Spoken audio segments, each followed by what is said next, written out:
tanya. Tahu kau apa arti Immanuel? Sebentar dulu. Gak ada yang salah. Otakmu yang serok, yang somplak. Yang salah Otakmu siapa? yang somplak. Malaikat Otakmu, Gabrielnya. otakmu yang salah. Kau sudah melawan Allahmu. Atau kitab. Allah berkata, berimanlah engkau kepada Injil. Nora, Saya Allah bertanya. berkata, Nora, Dengar, Allah dulu berkata sebentar. berimanlah Kan kita engkau dapat kepada poinnya. Injil. Atau kitabmu. Yang salah itu kau, otakmu yang semplak. Karena kau tidak ngerti ayat-ayat itu. Di sana dikatakan kepada gembala, di sana dikatakan kepada gembala mamanya. dikasih tahu Tuhan, tetapi kepada ibunya yang dikasih tahu manusia. Maria Immanuel, kau tahu arti Immanuel lebih daripada Tuhan. Allah beserta kita. Yang berhak tahu. Nora, Yang ini dilahirkan kau harus juga dicari kau Maria. ini. Yang berhak tahu itu siapa? Matius. Ibunya atau gembala? Ibunya loh Nora, di Matius 1, di Matius 1 ayat 8 kau sewaktu kau lahir dibilang namamu Immanuel. Loh, Apa kau sewaktu saya lahir saja, dibilang namamu Immanuel? Saya saja kalau pergi pun besok Allah bersama-sama dengan saya. Ya sama juga Allah menyertai saya. Iya. Ya Tapi udah, namamu jadi apa bukan hubungannya Immanuel dengan kan? nama? Namamu Nora Aritonang. Tahu apa arti Immanuel? Allah beserta kita. Kita bukan kepada Yesus saja. Ngawur kau nih. Kau nggak ngerti subjek. Gak ada. Coba tunjukkan data. Ganti orang. Coba tunjuk.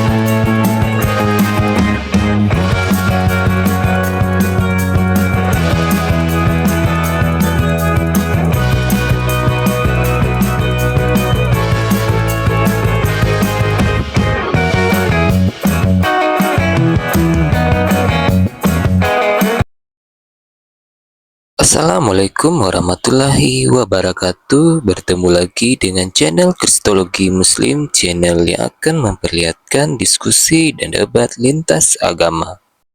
Pada kesempatan hari ini, semoga kita semua dalam keadaan sehat walafiat, selalu diberikan kesehatan dan segala macam urusan dilapangkan, dipermudahkan dan dilancarkan seperti apa yang diharapkan. Dan juga diberikan segala kecukupan ekonomi, rezeki yang berlimpah yang tidak pernah habisnya dari Allah Subhanahu wa Ta'ala.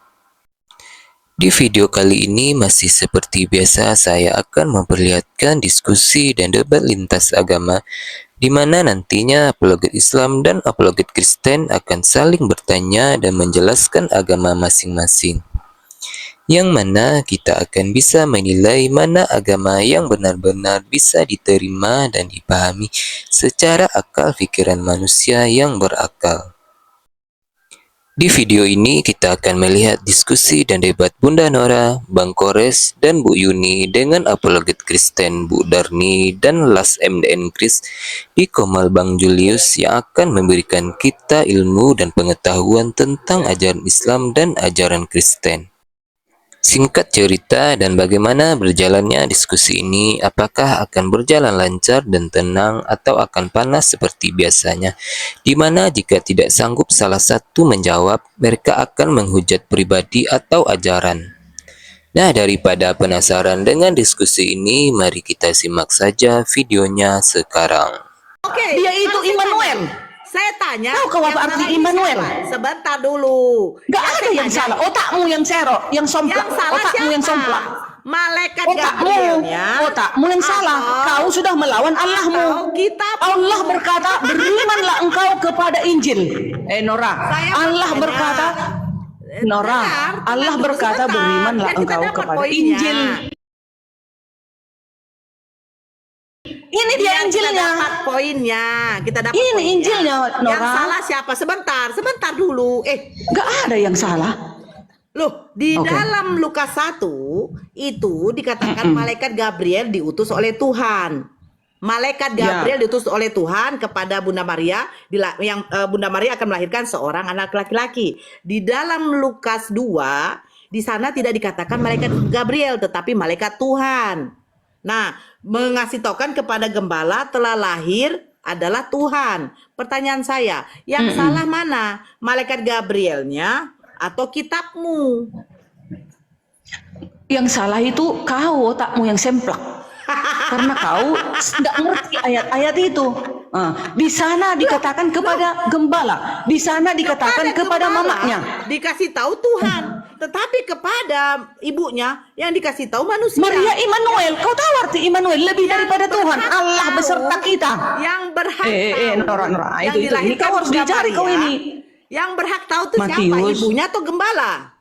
Ibunya loh Nora, di Matius 1, di Matius 1 ayat 18 sampai 24. Oke. Di sana dikatakan dia itu adalah Immanuel. Kau tahu arti Artinya? Immanuel? Allah beserta kita. Terus masalahnya apa? Apa masalahnya di kau? Kenapa kau tantang malaikat itu berbicara? Berserta dengan Allah gimana, Darni? Ya aku juga Immanuel dong. Apa? Kalau aku bersama dengan Allah, Ada Immanuel enggak? emangnya kau rupanya ada rupanya Allah bersama kau di mana-mana Adalah, aku untuk setiap orang hari lain. dengan Allah aku gimana? Aku Immanuel juga dong. Allah Itu bersama. untukmu saja, Bu Yuni, itu hanya untukmu saja. Tetapi Immanuel maksudnya di dalam Matius 1 ayat 18 itu adalah Allah beserta kita. Ternyata kelahiran Yesus itu selalu Allah beserta kita, itu maksudnya. Loh, Itu kau tahu nggak arti kata kita itu? Untuk siapa? Seluruh orang, Ya seluruh udah, manusia. bukan kepada Yesus, bukan kepada Ayo. Yesus saja. Hmm.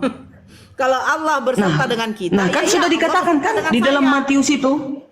Ketika Yesus itu rame dari di sana, Roh Kudus. ketika rame di situ, ketika rame dikatakan Allah beserta dengan kita. Tapi kalau saya sendiri yang ngomong, saya pribadi sendiri, Allah beserta dengan saya.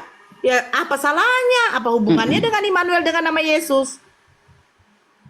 Beda dong. Kita Apa ini bedanya? bukan nama Immanuel kita. Ada rupanya kau disebut Immanuel. Immanuel itu artinya apa?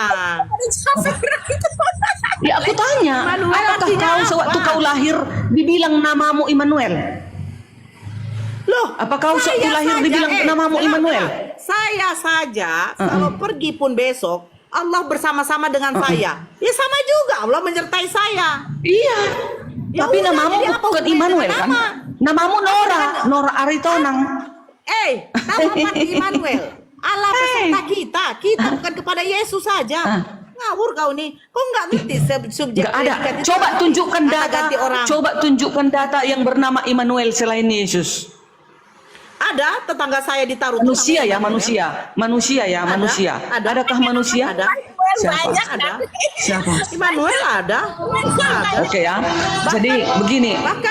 Bahkan di dalam kitab kau Yesus itu bukan nama satu saja. Yesus Barabas, Yesus Ya. Kristus. Banyak, Itu Darni. apa hebatnya? Tapi Nora, Barabas itu nggak ada dicatat untuk menghakimi dunia, nggak ada. Bukan. Apa hebatnya nama Yesus? Ayo udah. Saya tanya apa? Itulah apa hebatnya nama Yesus yang satu ini. Apa yang nama yang hebatnya satu nama ini. Yesus? Kalau toh juga Nama ada Yesus hebatnya, Barabas. dia akan datang menghakimi dunia. Dia yang menentukan manusia ini masuk surga atau masuk neraka. Mana? Itu Datanya dia. mana? Datanya. Mana datanya? Yohanes 9 ayat 39. Datanya dia menghakimi untuk masuk surga tuh di mana? Menghakimi dunia itu sudah menentukan, Nora. Jangan Tidak botol lah.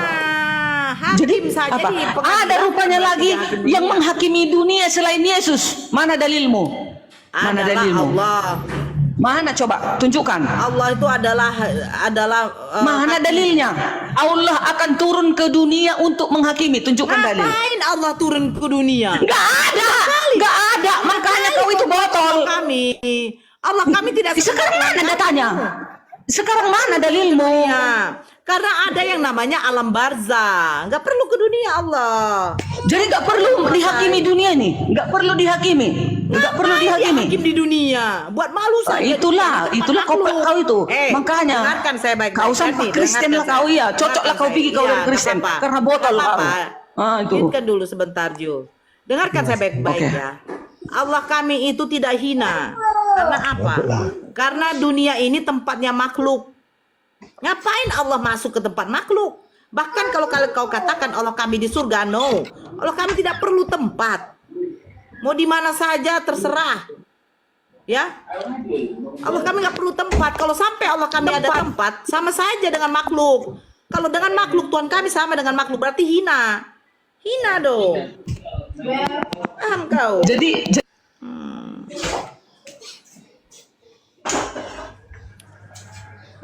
Naikkan dulu muslim yang lain dulu, Jul. Naikkan dulu muslim yang lain. Gua dulu sama si Darni. Sebentar ya, Sila sini ya. Bentar gini. Darni tadi ditanya bahwa Yesus akan menjadi hakim di dunia. Berarti masih hakim di dunia, belum masuk ke neraka surga. Pertanyaan si Nora tadi di mana tertulis dia mau masuk ke neraka surga. Karena kalau waktu ada dunia itu dunia masih ada, bumi masih bulat toh, tidak hancur. Pertanyaannya berarti Yesus turunnya waktu Yesus dunia ada atau silakan. Jangan di-mute. Silakan Darni. makanya kalian semua itu Silakan, Darni.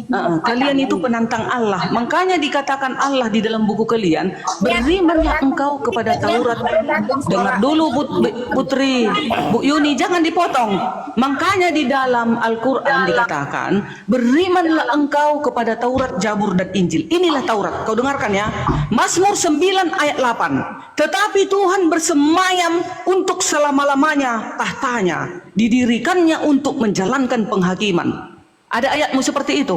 Lalu dikatakan lagi Mazmur 9 ayat 9, dialah yang menghakimi dunia dengan keadilan dan dengan mengadili bangsa-bangsa dengan kebenaran. Ya, yang pengadilan itu siapa? Ada ayat Yang kalian seperti pengadilan itu. Siapa? Apa? Yesus atau Allah? Yesus yang mengadili, karena Yesus yang kelihatan, dan ada ayatnya datanya Yesus akan datang ke dunia untuk menghakimi. Yesus nggak ada di perjanjian lama, Yesus ada di perjanjian baru.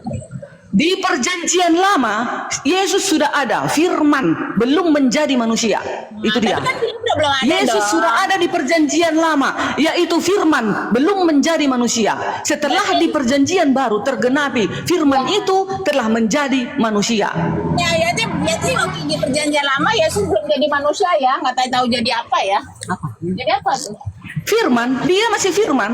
Iya, Dia kan masih bersama-sama. Makanya Ya, kan belum Bu jadi Yuni, manusia. makanya di dalam iya, makanya Bu Yuni di dalam Yohanes 1 ayat 1, pada mulanya bersama-sama dengan firman itunya Yesus itu. Nah, Artinya setelah ada di sebelum mulanya perjanjian dong. baru, Ada sebelumnya juga dong. Kalau ada pada mulanya, artinya ada sebelumnya. Itu udah Yesus satu kan hal yang berkata, aku yang awal dan yang akhir. Itulah Yesus. Bersama-sama terus dia bersama-sama dengan ada awal, hakikatnya ada awal, itu, artinya ada ilahi saat itu. belum awal.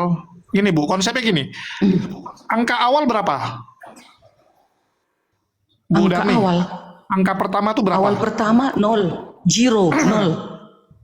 Angka pertama ya 1 lah Bu. 0 itu belum ada. 0 itu nggak ada. 1 lah 0, yang pertama. 1. Kan gitu angka-angka. Iya. 0, 1, 2, Artinya kalau seperti itu Bu, itu Yesus itu masih ada waktu di mana Yesus nggak ada.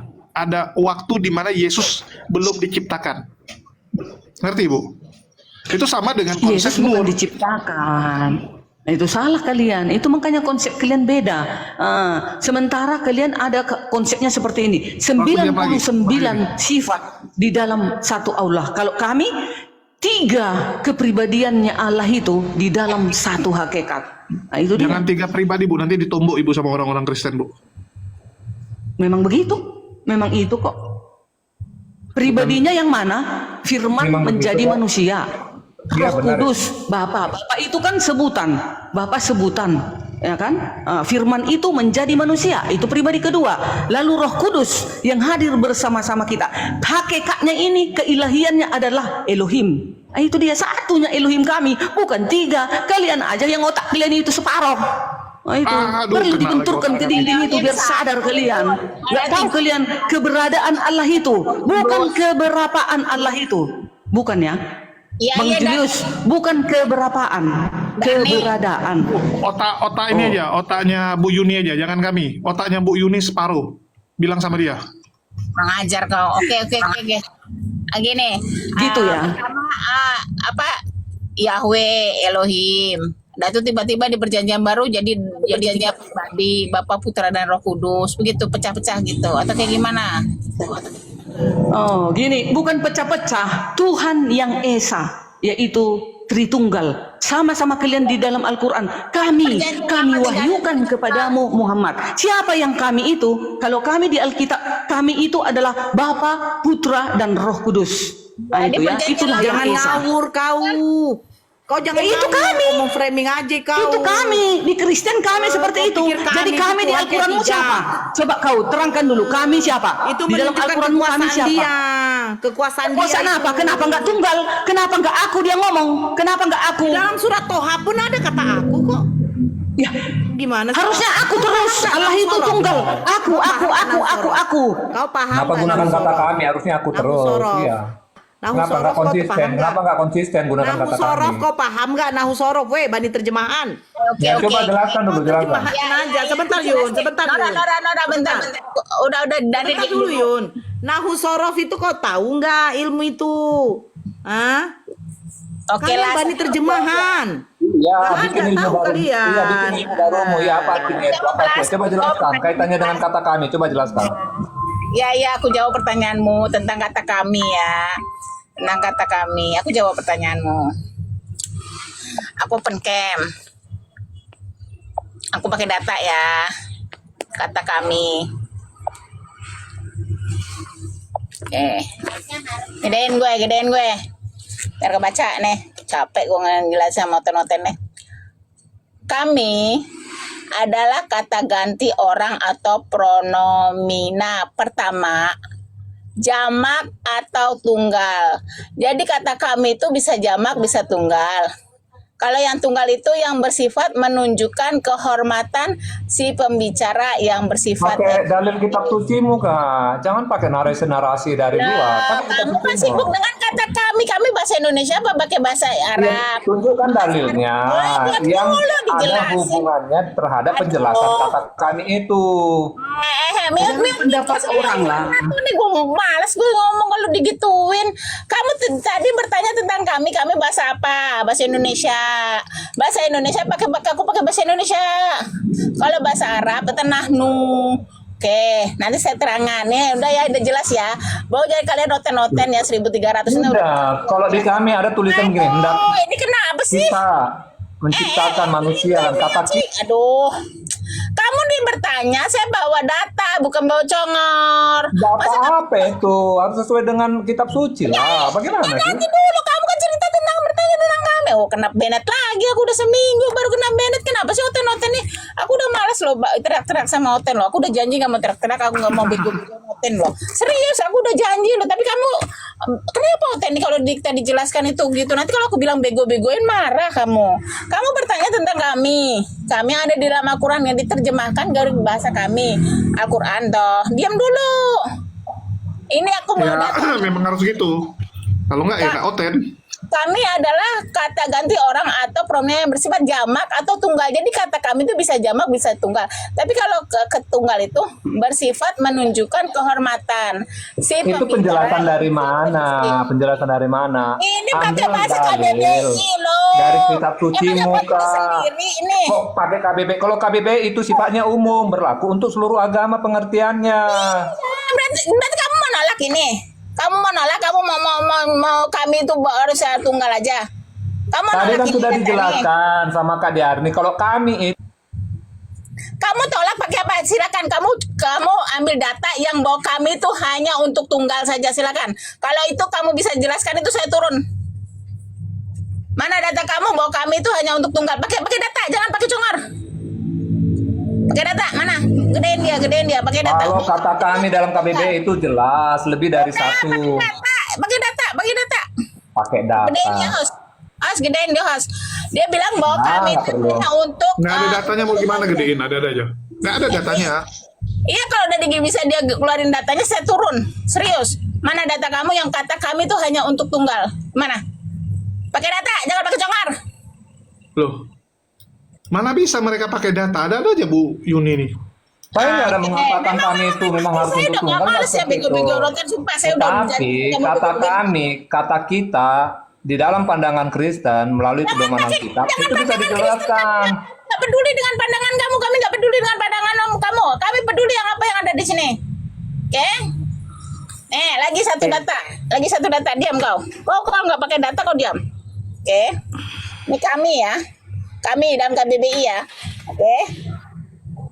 Kata kami juga bisa digunakan sebagai pengganti kata saya yang diperhalus.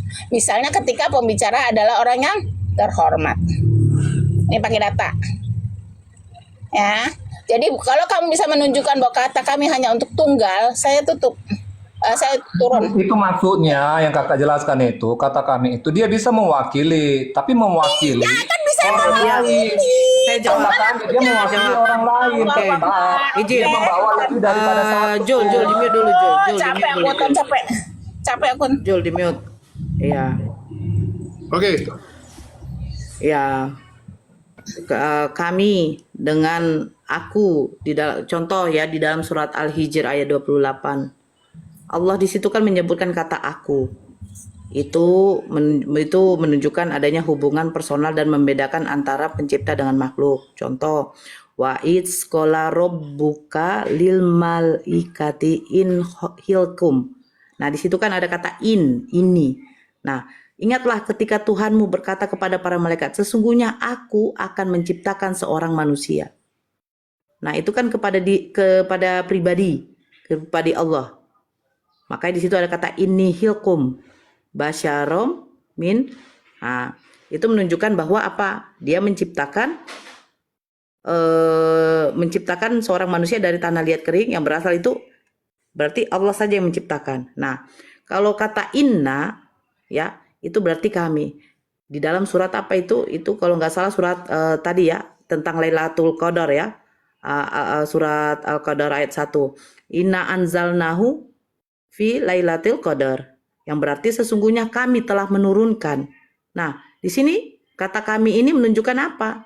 Itu menegaskan kepada manusia bahwa kata inna itu adalah menunjukkan kekuasaannya, dan dia itu tidak sendiri pada waktu itu. Dia tidak sendiri bukan berarti Tuhan kami banyak, tetapi bersama-sama dengan malaikat. Kata inna kami di situ ya, itu artinya itu menunjukkan kekuasaan Allah itu yang Maha Pencipta langit dan bumi. Nah, pada waktu kalau di ayat Lailatul Qadar ini, Al-Qadar ayat 1 itu bukan hanya tentang pribadinya Allah, tetapi apa? Peristiwa itu adalah peristiwa yang sangat besar pada waktu itu. Gitu. Jadi, tolong bedakan. Kata inna itu kami, itu menunjukkan kekuasaan. Kekuasaan apa? Allah bersama-sama dengan para malaikatnya. Kalau kata ini itu pribadi Allah, itu menunjukkan salah satu sifat. Gitu. Oke, sudah Nora. Budak, saya tertarik dengan katanya Yesus itu yang bisa masuk ke surga dan neraka. Di mana sih? Bu Darni, silakan. Aku buka Bibelmu. Di mana tuh? Bisa memasukkan orang ke surga atau Di bisa dalam memasukkan... Silakan. Pelan-pelan aja Darni. 1 Korintus 5 ayat 10. Semua manusia akan dihadapkan ke tahta pengadilannya. Berarti dia yang menentukan. Makanya dikatakan juga di sini Mazmur 7 ayat 9 tadi, Tuhan mengadili bangsa-bangsa. Hakimilah aku Tuhan. Apakah aku benar? Dan apakah aku tulus ikhlas? Astagfirullah. Ya udah. Satu-satu dulu, kan kita belum cek lagi. Kamu ngomong-ngomong aja nggak pakai data kan nggak enak. Oke, 1 Korintus toh. Nah, 251. Korintus 5 ayat 10. 2 Korintus 5 ayat 10. Oh, 2 Korintus. Oke, 272. Satu-satu aja dan nih, 272, 2 Korintus. Aku nih nggak ngerti Bible nih, 272. Karena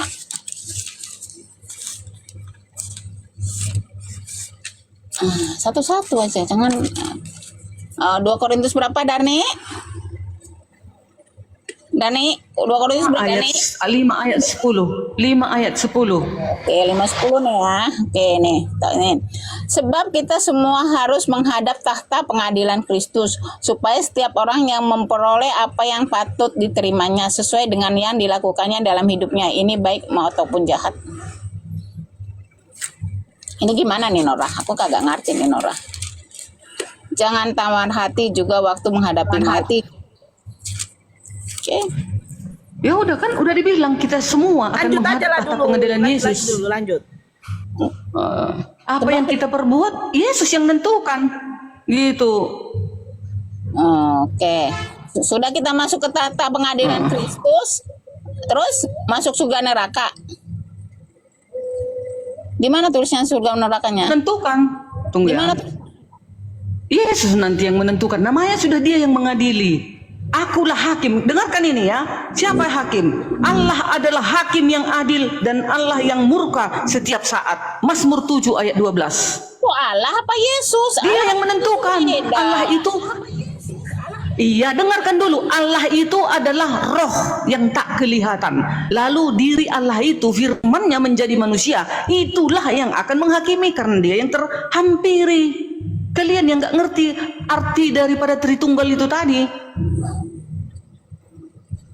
Yang menghakimi firman Allah yang menjadi manusia itu. Allah itu roh, Allah itu jahat, tak terhampiri manusia. Makanya dibuatnya lah dirinya, utusannya, itulah firman-Nya menjadi manusia agar datang menghakimi dunia. Gitu dia. Itulah namanya Trinitas. Aku agak ngerti nih. Suka-suka kamu lah. Mazmur 9 ayat 17. Tuhan telah memperkenalkan dirinya, ia menjalankan penghakimannya. Gimana roh menjalankan penghakiman? Yang menjalankan itu diri roh itu, wujudnya itu yang manusia itu, itulah Yesus. Itulah nanti yang menghakimi dunia. Begitu sayang. Ngapain kami Kristen berbohong?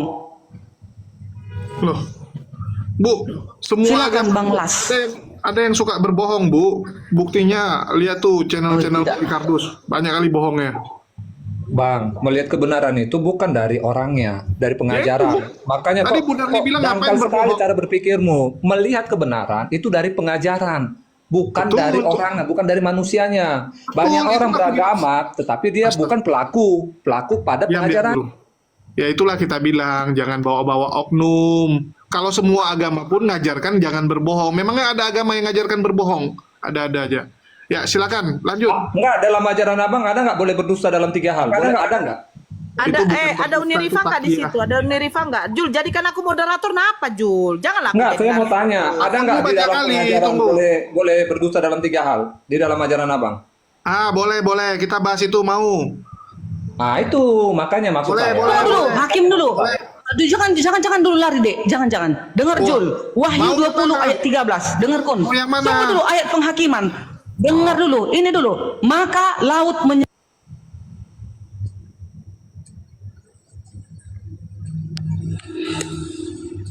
Bu Darni tewas. Mana Uni Rifa? Nggak ada Uni Rifa. Halo. Iya, tadi hilang. Gak ada mama masak kayak bau gosong. Bakar rumahnya. Kayak ada bau gosong itu, Mak. Aku salah sama Ada Dani. masak, Mama. Salah sama Dani. Oh, enggak, kayak ada kucium bau gosong. Itu mamaku kadang menghidupkan kompor. Gawat Mau nanti. lupa dia mematikannya, guys. Ya jangan sampai terbakar lah rumahnya. Dengar ya.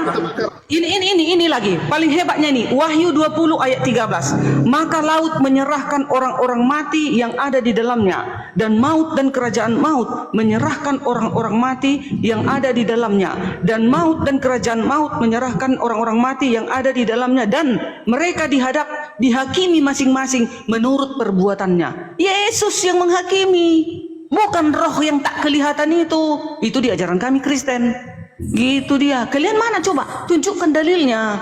Adakah seperti ayat ini? Allah adalah hakim. Dia akan datang menghakimi dunia. Ada? Nah itu dia. Gitu guys. Ya, gas. Bu Yuni. Aku kagak ngerti Bible nih. Tuh si Nora.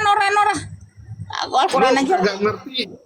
kagak ngerti itu caranya gampang, Bu Yuni. Ambil balok. Ada balok di situ? Jangan gitu. Ini lagi ayat. Jul, Bu Yuni, ini lagi ayat. Hantam kepalanya. Yesaya 66 ayat 16. Sebab Tuhan akan menghukum segala yang hidup. Bayangkan itu. Tuhan akan menghukum segala yang hidup. Siapa yang menghukum? Itulah Yesus Harusnya yang ditanya, menjadi siapa yang manusia dihukum, itu. Bu Darni? Siapa yang dihukum? Bu Darni yang dihukum. Yang dihukum Darni. orang-orang yang tidak melakukan kebenaran. Ini kita jangan bawa nama. Tuhan nanti tidak memanggil nama agama. Bayangkan ya. Bukan Iya, nama orang Advent sini. dipanggil. Islam sini. Katolik sini. Bukan loh. Maaf. Tapi namanya Kita kan nanti nggak Darni dipanggil. Simatupang. Darni Simatupang ya maju. Kan gitu kan? Ya, namaku kan ada. Iya, nama Julius. Apakah engkau setia dengan perintah-perintahku?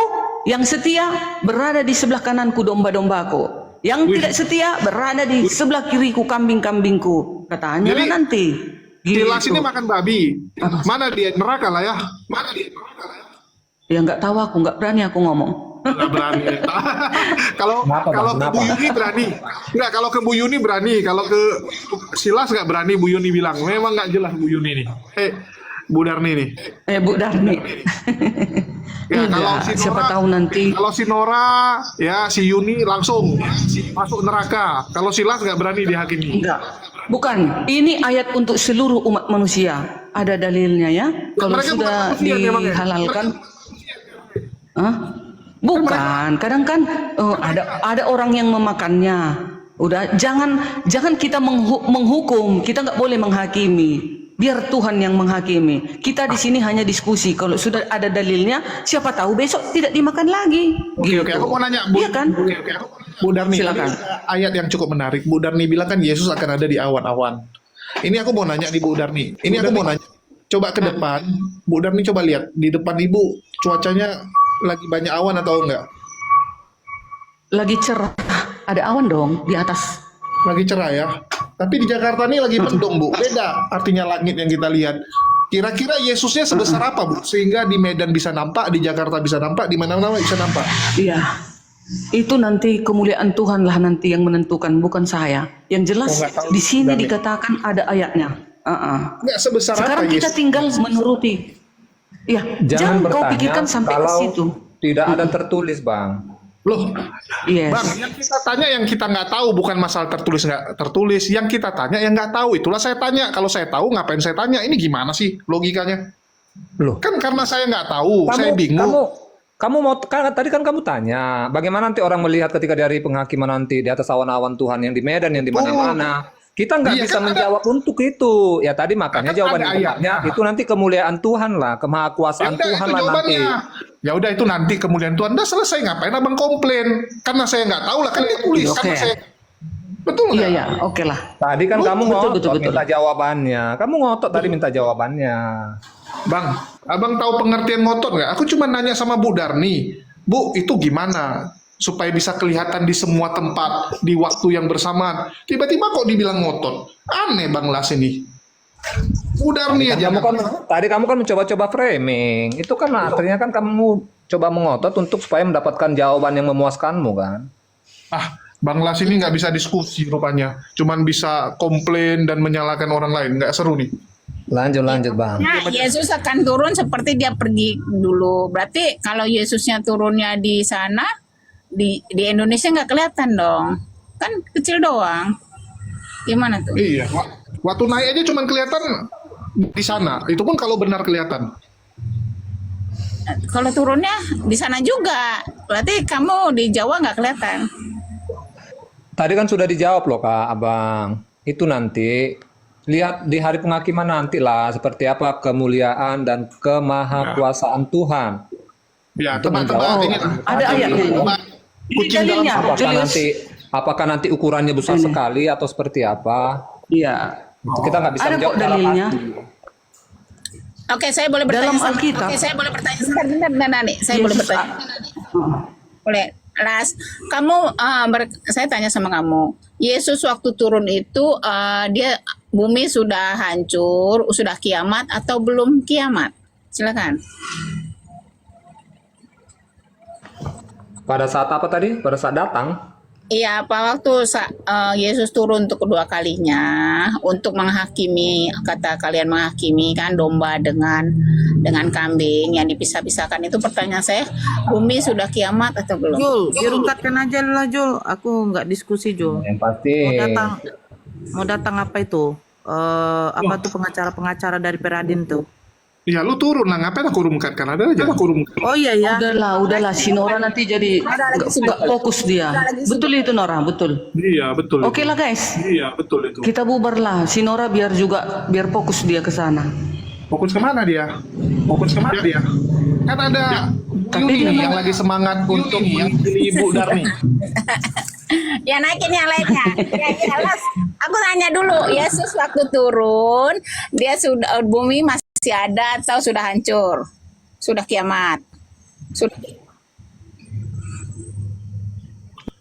Ya silakan, soalnya penonton lagi senang nih lihat Bu Yuni seperti ini ya. Silakan. Daripada dia aneh-aneh nanti. Las, halo, kok di mute Las? Aku bingung, aku nggak sampai ke sini sih, karena aku tahu katanya Yesus pengadilan, tata pengadilan Yesus. Oke, Bu Darni aja, Bu Darni. Kira-kira Yesus udah turun itu? Dubbing suaramu Darni. Silakan Darni.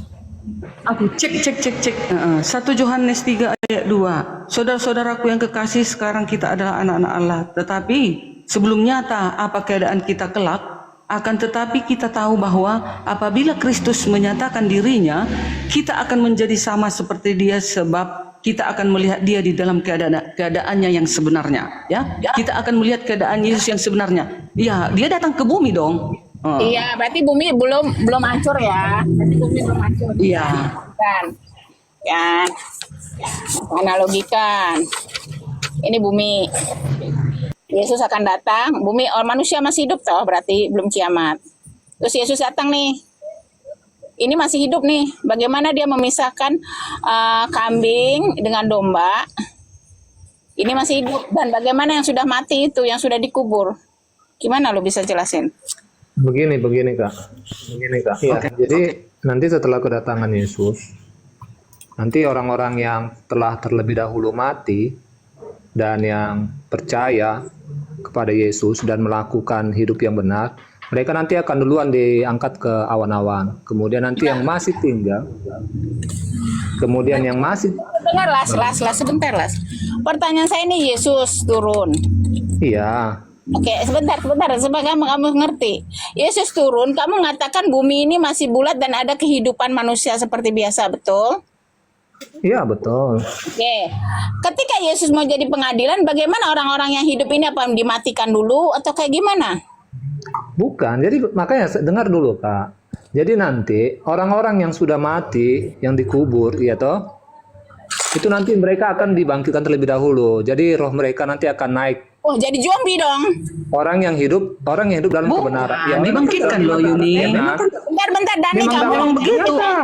Memang Dani, dalam kamu- iman kekristenan, bukan zombie ya. Dalam iman kekristenan, orang-orang yang mati di dalam Yesus itu roh mereka itu namanya tempatnya Firdaus. Itu ada di satu tempat menunggu hari penghakiman, berbeda dengan orang-orang yang hidup tidak di dalam Yesus. Ya, Jadi oke, mereka lah yang duluan akan naik nanti terangkat.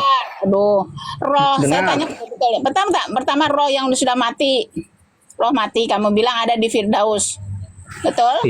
Iya benar. Di Firdaus. Oke. Rohnya sudah mati ini di Firdaus. Pertanyaan saya, ketika Yesus datang, nih bumi masih berbulat dan masih ada aktivitas ini, makan, minum, itu. Saya bertanya, orang ini yang masih hidup ini dimatikan dulu atau kayak digimanain? Saya jadi bingung di situ. Ketika datang nanti. Makanya kakak dengar, tadi naik dulu ya orang yang mati kemudian naik. Setelah itu baru orang-orang yang masih ada di bumi, mereka yang percaya, mereka akan ikut menyongsong. Itu kan di Wahyu kan seperti itu. Mereka akan ikut menyongsong nanti naik ke atas. Sedangkan mereka yang tidak percaya, baik yang sudah ini mati. masih hidup loh, masih makan ikan goreng loh orang nih. Ikan goreng. Maksudnya mana lagi nih? Konteksnya mana lagi nih? Oke, Pertanyaan kakak. diulang. Makanya Darni diam dulu, jangan nafsu Darni. Oke, ini bumi ini. Kamu mengatakan Yesus turun ketika bumi masih ada manusia bisa lagi makan goreng, lagi wik-wik ya, lagi berak semua nih. Dia Yesus turun. Pertanyaan saya, bagaimana Yesus bisa jadi hakim yang adil, yang memisahkan domba dengan kambing? Ini manusia masih hidup, silakan. Ini konteksnya di hari penghakiman kan, di hari terakhir kan? Nggak tahu saya, kamu katanya bumi masih ada, masih hidup. Ya, memang iya masih ada. Makanya tadi kan saya bilang Kak, setelah orang-orang yang mati di dalam Tuhan. Ini orang mati, kita pisahkan dulu yang mati. Saya bertanya orang yang hidup nih dulu, mau diapain nih orang yang hidup nih? Loh, ya nanti orang yang hidup, mereka yang masih hidup nanti, orang-orang yang hidup di dalam Yesus, mereka akan diangkat naik ke atas, sedangkan yang mati mereka tetap tinggal. Baru setelah itu, setelah semua orang-orang benar diangkat, baik yang tadinya sudah mati dan yang masih hidup, semua sudah terangkat orang-orang benar, baru yang mati di luar Yesus, kemudian yang hidup di luar Yesus, mereka tinggal di bumi, baru bumi dihanguskan. Baru bumi akan dimurnikan kembali. Itulah namanya Yerusalem baru. Oke. Jadi Yerusalem baru. Ya, betul. Darni, kamu doubling suaramu, satu-satu dulu. Oke, jadi katalah si ini nih orang benar, orang percaya Yesus, diangkat ya. Nggak dimatiin dulu berarti ya, diangkat. Orang Kalau yang di hari nggak percaya penghakiman Yesus- nggak ada lagi yang dimatikan. Nanti diangkat dulu semua orang benar, baru kemudian setelah itu tinggallah orang-orang yang tidak kalau benar. Yesus turun, bumi masih ada berarti bohong, nggak tepat. Kenapa? Karena orang masih hidup. Jadi saya di sini bingung ya, kenapa Yesus turun? Karena orang masih hidup, masih situ. Kecuali Yesus turun, memang dunia sudah hilang, sudah habis. Sepertinya kalau di kami ya, kami orang Islam, kiamat. Jadi ini atau ini yang lebih tepatnya, nih kiamat. Bumi ini sudah hancur semua nggak yang bernyawa sudah mati. Baru namanya kami ada di situ alam barzah. Baru roh kami. Nah, rohnya ini yang akan ditimbang, dikasih amalan. Ini semua udah mati. Nabi Isa saya datang. Yesus datang. Nabi Isa saya datang, bumi memang masih ada. Tapi tanda-tanda, dia tanda-tanda. Berarti bumi ini masih bulat, orang masih beraktivitas. Nabi Isa datang sebagai hakim. Hakim yang adil bukan berarti dia itu menghakimi orang masuk surga atau neraka, enggak. Nabi Isa akan seperti itu mematahkan salib seperti apa, bunuh babi, bukan seperti Bunuh setiap babi. rumah dibunuh. Ya, oke. Nabi Isa saya datang, bumi masih ada. Dan sesudah Nabi Isa saya meninggal, barulah kiamat akan terjadi. Ini Nabi Isa datang itu sebagai tanda-tanda kiamat. Baru kiamat habis. Barulah kami di alam barzah. Pertanyaan saya, ketika Yesus turun, bumi masih ada. Saya bertanya orang-orang yang hidup ini mau diapain? Apa dimati-matikan dulu atau kayak gimana? Apakah ini di dunia nyata, dunia sekarang, atau di mana? Silakan.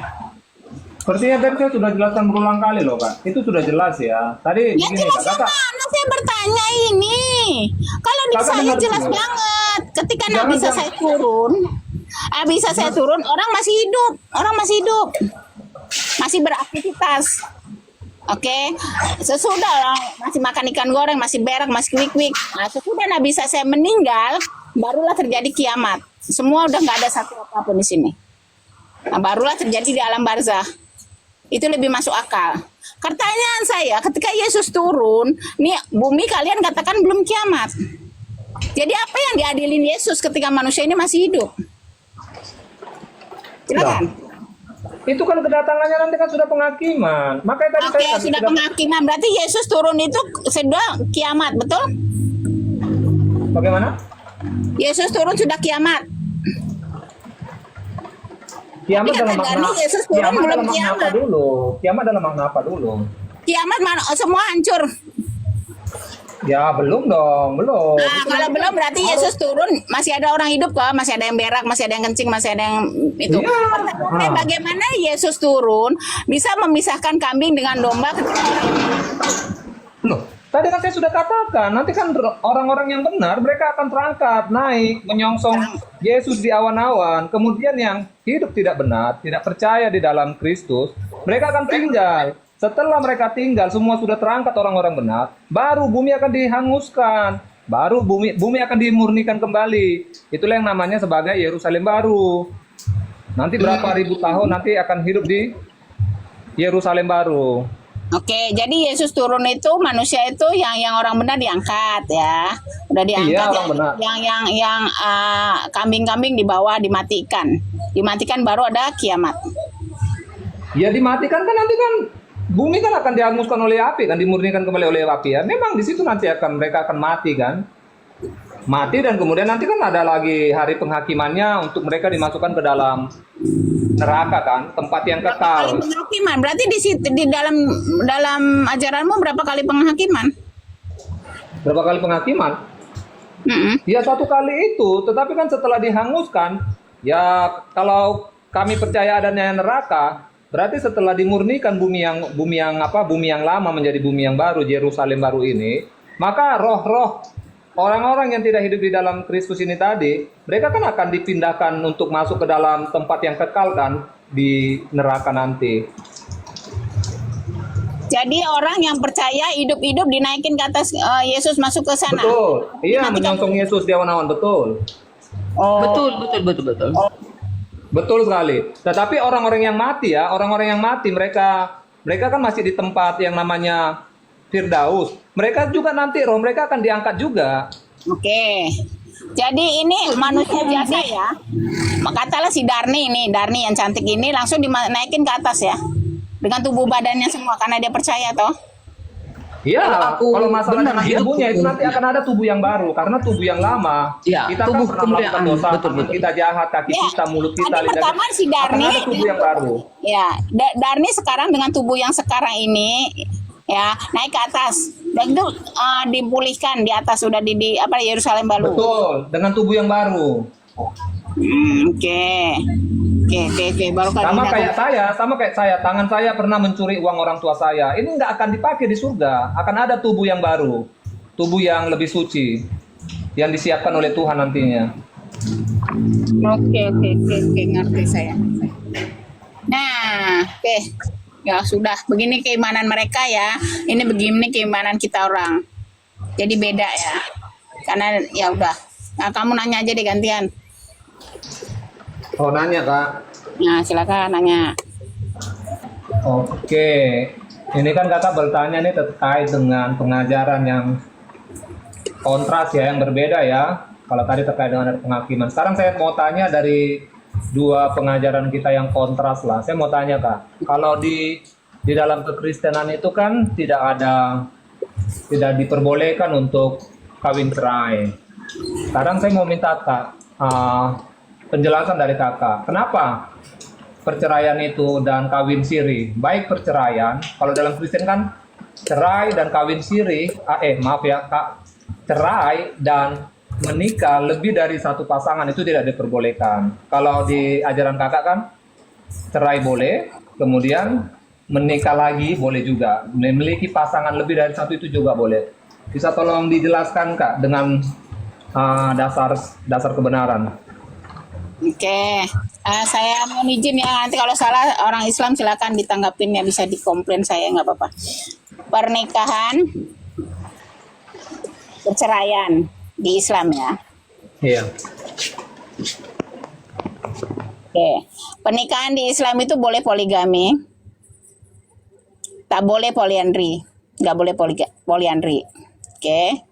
Kalian tahu semua kan lah, udah nggak usah cerita. Oke, apa poligami apa. Dan perceraian kami bisa perceraian diperbolehkan. Kami punya 3 kali talak. 2 talak ya, 2 talak yang bentar. 2 talak atau cerai, 2 talak atau cerai yang boleh bersatu kembali. Udah ketiga kalinya kami nggak boleh rujuk kembali ya. Oke. Kamu bertanya kepada saya tentang poligami, kenapa diperbolehkan? Boleh, nikahilah 2, 3, 4 orang istri yang kamu sukai. Tapi kalau kamu tidak mampu berlaku adil, nikahilah 1 orang saja, atau hamba saya, karena itu lebih mendekatkan dirimu kepada Allah. 1 orang saja istri.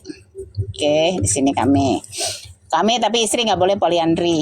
Oke, perceraian. Kami boleh untuk bercerai. Suami cerai talak itu ada di tangan suami, tapi kita sebagai istri tangan suami ya. Tapi istri juga bisa meminta cerai. Bisa minta cerai. Oke. Oke. Jadi ada situasi dalam rumah tangga itu pasti ada banyak sekali banyak masalah atau apa. Jadi ketika memang masalah itu sudah tidak bisa untuk didamaikan, tidak bisa untuk diselamatkan, cara yang terbaik adalah cerai. Oke. Cerai itu adalah sesuatu yang halal tapi yang dimurkai Allah. Gitu. Jadi kamu tanya kenapa kita orang bisa cerai? Ya, daripada kamu menghadapi satu rumah tangga suami istri yang tidak bahagia. Katalah bukan cuma tidak bahagia, tapi itu sudah memudaratkan istri ataupun suami. Ini udah sampai mudarat itulah makanya cerai diperbolehkan. Kalau nggak bahagia nggak apa-apa lah, nggak bahagia sedikit-sedikit kan. Tapi kalau udah memudaratkan istri atau suami, jadi kami diperbolehkan untuk bercerai. Begitu. Silakan mau tanya apa lagi? Oke, saya mau tanya begini Kak. Berarti kan kalau boleh menikah lagi, artinya kan berarti saya memandang begini loh Kak. Kalau orang yang menikah lagi, sebelum dia menikah, pasti dia sudah duluan melakukan perbuatan dosa. Kakak setuju nggak dengan itu? Sebelum dia menikah dengan istri kedua dan selanjutnya, dia sudah melakukan dosa dulu di situ. Sehingga Saya nggak setuju. Oke, begini Kak. Anaknya Pandangan saya dikondisikan dulu. Anaknya begini. dikondisikan dulu. Iya, pandangan saya begini Kak. Pandangan saya begini. Katakan saya sudah punya istri. Kemudian sebelum saya untuk menikah pada istri kedua, pasti sebelum saya menikahi istri kedua, pasti saya sudah menyukai dulu kan? Menyukai orang di luar dari istri saya. Apakah itu bukan dosa? Pasti Padahal saya sudah suka. punya istri. Oke, kita bicara tentang pasti suka.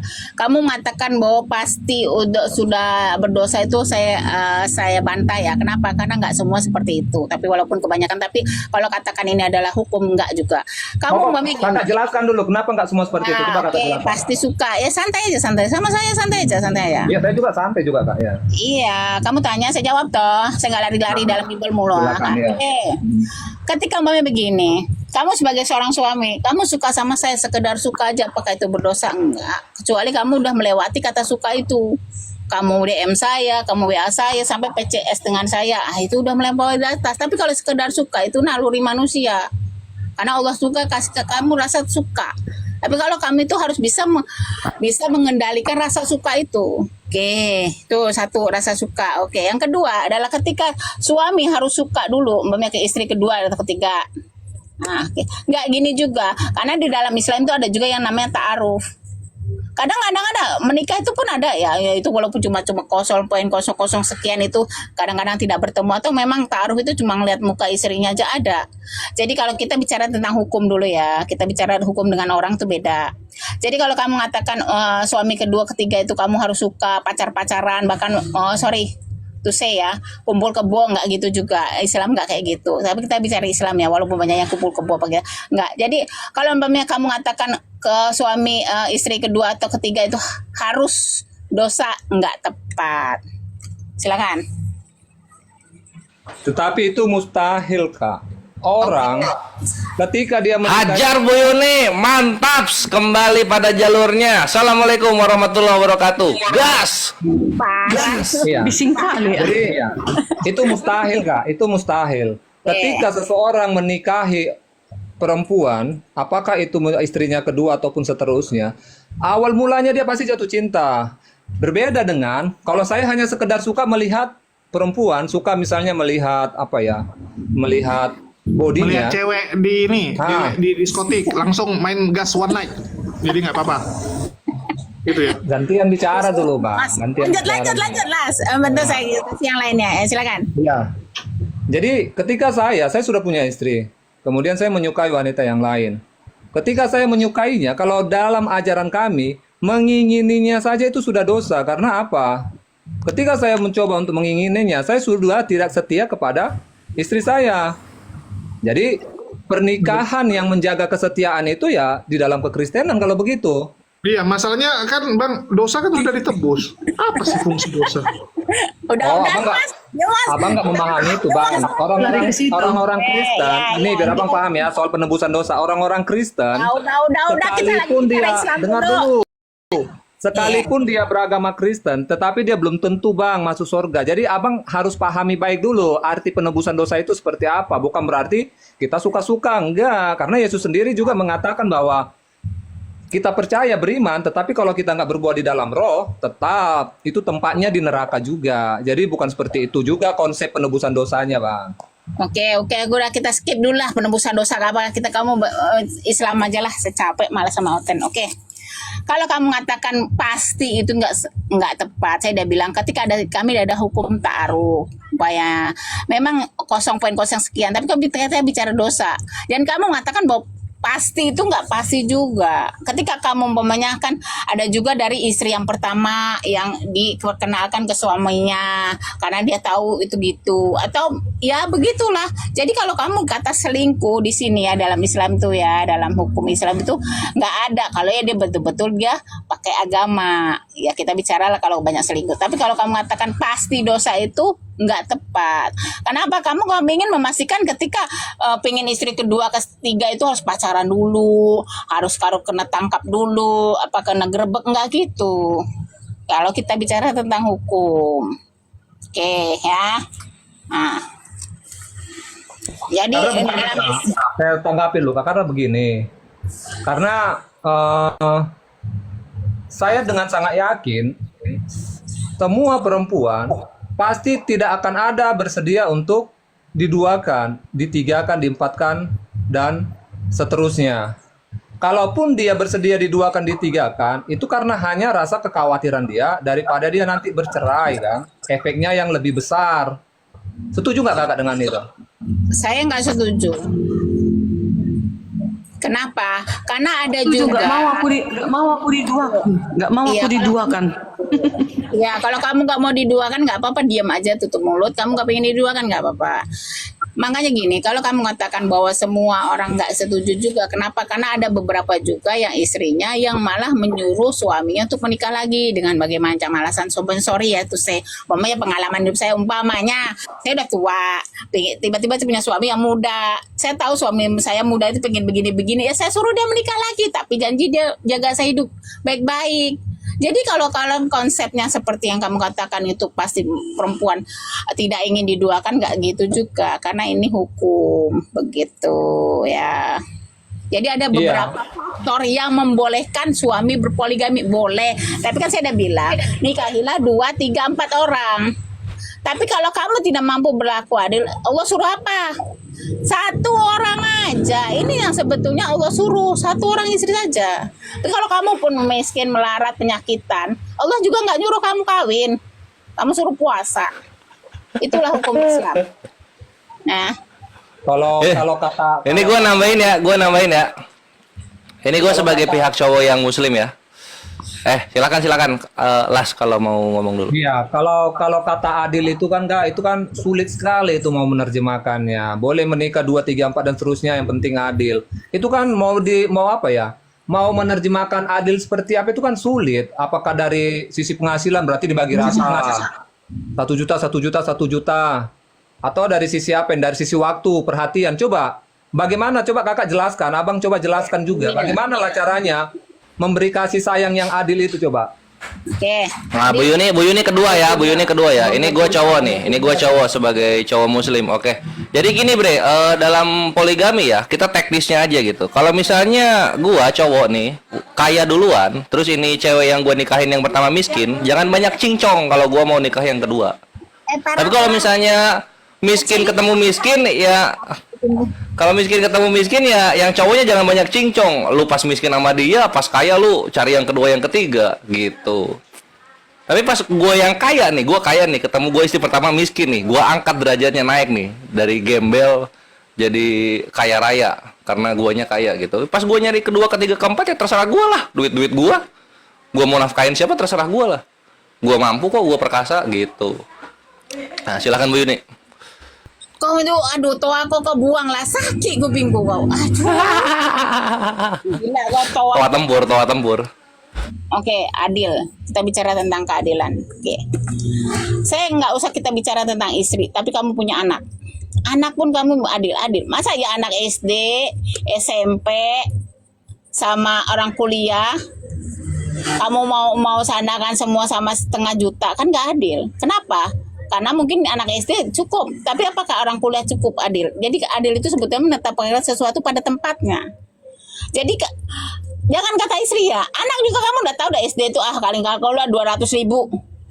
Ini jadi naik 300.000, ini 500.000, itu baru adil. Kalau umpamanya kamu mau 500.000 aja yang menurut keadilan kamu nggak cukup, ini orang kuliah ini ngamuk karena nggak cukup. Itu namanya keadilan sebetulnya. Jadi umpamanya kamu mengatakan istri pertama, kedua, ketiga itu adil di mana? Ya adil sebisa-bisanya kamu bisa berlaku adil. Tapi adil pun menempatkan sesuatu pada tempatnya. Nggak mungkin ya satu istrinya itu gendut ya. Tiba-tiba kamu kasih baju cuma 2 meter. Nggak cukup. Tapi bagaimana kurus kering? Ya pokoknya duit, soal perhatian. Ya kan namanya perhatian ya, seminggu bisa itu. Ya yang penting itu adalah kalau keadilan itu sebisa-bisa kamu berlaku adil sebagai seorang lelaki atau suami. Tuh. Walaupun memang adil itu tidak mungkin adil secara itu. Makanya saya bilang, Kak, kalau katanya tadi adil, kata adil ini menjadi menjadi izin ya. Ukur, ya. Iya, menjadi izin untuk menikah lebih daripada satu. Makanya saya bilang, jadi kan sulit nanti untuk menerjemahkan adil ini seperti apa. Jadi kembali lagi nanti kepada si orang pemberi adil ini, menurut dia adil kalau seperti yang Kakak bilang tadi itu ya, tadi analoginya dengan anak-anak sesuai dengan kebutuhan mereka. Memang betul itu, nggak mungkin kita samakan anak SD, anak kita SD. Adil itu menempatkan sesuatu pada tempatnya. Jadi kalau kamu tidak berlaku adil, suruh Allah suruh ngapain? Satu orang istri aja, udah gitu aja. Itu kan dalam konteks contoh seperti itu. Tetapi ada juga perempuan ada juga perempuan, dan ini bukan saya mau mengarang bebas, karena ada juga pernah saya mendengar penjelasan adil itu kalau kepada istri pertamamu kau sanggup memberikan 1 juta, maka kalau kau mau menikah 1 juta ini nggak boleh dikurangi. Maka di istri kedua kau juga harus memberi 1 juta. Di istri pertama kau kau kurangi pemberianmu, tetapi di istri kedua kau juga harus memberikan 1 juta juga seperti pemberianmu terhadap istri pertama. Jadi makanya saya bilang menafsirkan kata adil ini itu jadi akan rumit karena kembali lagi kepada si pemberi, dan menurut si pemberi ya itulah adilnya menurut dia. Oke, sekarang gini saya kasih tahu, poligami itu bukan tanggung jawab istri, bukan itu. Yang poligami itu yang tanggung jawabnya adalah suami. Suami yang bisa berlaku adil, dia yang akan kena, baik di dunia maupun di akhirat. Seperti itu. Jadi gimana cara suami itu berlaku adil? Kan udah dibilang, kalau lu nggak bisa berlaku adil, udah tenang aja, lu satu orang istri aja. Itu lebih mendekatkan kamu kepada Allah. Gitu kalau menurut hukum Islam. Oke, Pera, kau lanjut. Aku mau turun, aku mau pengajian. Thank you semua. Pera. Terima kasih penjelasannya. Iya, ini Wih, mantap Bu Yuni. Jul, lu tiap live invite Bu Yuni, Jul. Bagus Bu Yuni. Penjelasannya bagus. Berakhir sudah diskusi Bunda Nora, Bang Kores, Bu Yuni, dan Bang Julius yang telah memberikan kita ilmu dan pengetahuan tentang ajaran Islam dan ajaran Kristen. Semoga ilmu yang kita dapat dari diskusi ini dapat digunakan nantinya jika bertemu dan berdiskusi dengan oknum Kristen. Saya akhiri video ini. Terima kasih kepada saudara-saudari muslim semua yang telah mengikuti diskusi ini sampai habis. Sampai ketemu lagi dan nantikan video-video diskusi dan debat apologet Islam selanjutnya. Assalamualaikum warahmatullahi wabarakatuh.